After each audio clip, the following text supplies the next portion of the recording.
क्या आपका मुतालबात लेकर आपने ये रेजोल्यूशन जमा कराई और क्या पब्लिक सर्विस कमीशन के जो नतायज हैं उन पर आपके रिजर्वेशन है? देखिए जो CC 2024 के जो नताइज आए, पूरे सिंध के जो मेरिट पे नौजवान है वो सर पे एहतजाज है। आप देख रहे हैं मुख्तलिफ कराची से लेके कश्मीर हैदराबाद तो तमाम जो मेरिट पे लोग हैं वो परेशान हुए हैं। 1100 उम्मीदवार जो टेस्ट देते हैं और 70 उम्मीदवार पास होते हैं। अच्छा, 70 उम्मीदवार मेरिट पे पास होते तो मैं ये करारदाद क्या, मैं आपसे बात भी नहीं कर रहा होता।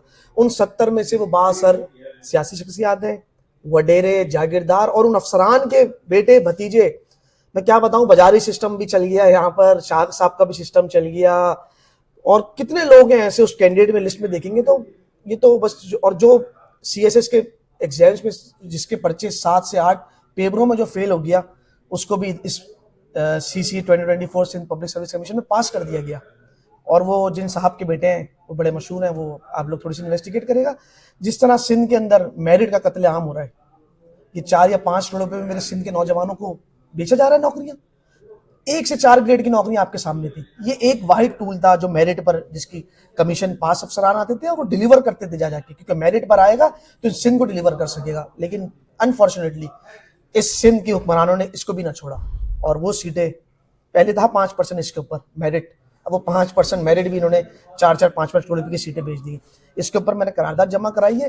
अच्छा, हमारा मुतालबा तो ये है कि इसको कलअदम करा दिया जाए। अगर कलअदम करार नहीं देते तो आप फॉरेंसिक पंजाब लैब से कराएं, किसी भी दीगर सूबों से फॉरेंसिक लैब कराएं इसकी। आप वो मार्क्स और वो मार्कशीट उन स्टूडेंट्स की जो सारा पे एहतजाज है, वो किसी वजह से एहतजाज कर रहे होंगे, वो रखें, उसकी फॉरेंसिक करें। अगर वो गलत, वो अफसरान होते हैं, तो मैं तो कहूँगा 20 शहर के अंदर उनको फांसी दी जाए। और जो ये सिंध पब्लिक सर्विस कमीशन के चेयरमैन साहब हैं, इनको तो फौरी मुस्ताफी हो जाना चाहिए इतने इल्जामात के बाद। और दूसरा, जमहूरियत का हुस्न पीपल्स पार्टी हमेशा बात करती है। वो उम्मीदवार जो एहतजाज कर रहे थे सिंध पब्लिक सर्विस कमीशन के बाद, उनके खिलाफ FIR काट दी। ये कौन सी जमहूरियत चल रही है सिंध के अंदर? तो इसको रुकना चाहिए। और ये मेरिट का कत्लेआम है। और सिंध के लाखों नौजवान जो मेरिट और जो देखते हैं तमाम चीजें, वो उनका तो इस हुकूमत सिंध पे से भरोसा उड़ जाएगा। और मैं हुकूमत सिंध को वार्न करना चाहूंगा कि भूले ना वो वक्त। मैं इस वक्त सिंध असेंबली में मौजूद हूँ, आसपास के ममालिक में देखा जैनजी रेवोल्यूशन। ऐसा ना हो कि स्पीकर की सीट पे वो नौजवान आके बैठ गया, वजीर दाखिला की सीट पे CM पर।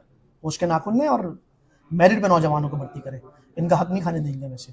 अच्छा, वैसे जो है वजीर बल्दियात उन्होंने ये दावा किया है कि उनका जो बेटा है वो भी इसमें फेल हुआ है।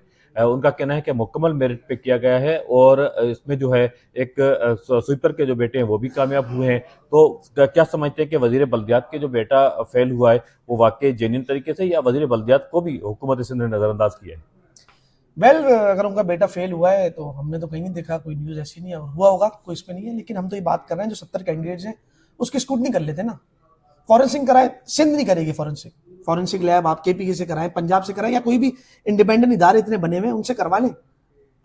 दूध का दूध पानी का पानी हो जाएगा कि 70 कैंडिडेट्स में कितने लोग बासर शख्सियात के रिश्तेदार हैं, कोई किसी का बेटा है, वो सब पता चल जाएगा। अच्छा, वैसे जो है कराची के नौजवान वो इन तमाम इम्तिहानात में मायूस नज़र आते हैं। आप यकीनन कराची से ही बिलोंग करते हैं और कराची, तो फिर कराची के नौजवानों को इस किस्म के जो इदारे हैं जिनमें रिटायर्ड चेयरमैन से लेकर तमाम मेंबरान जो रिटायर्ड बैठे हुए हैं, वो क्या चाहते हैं, कैसे इनमें जो है चेंज ला सकते हैं? पब्लिक सर्विस कमीशन को कैसा होना चाहिए?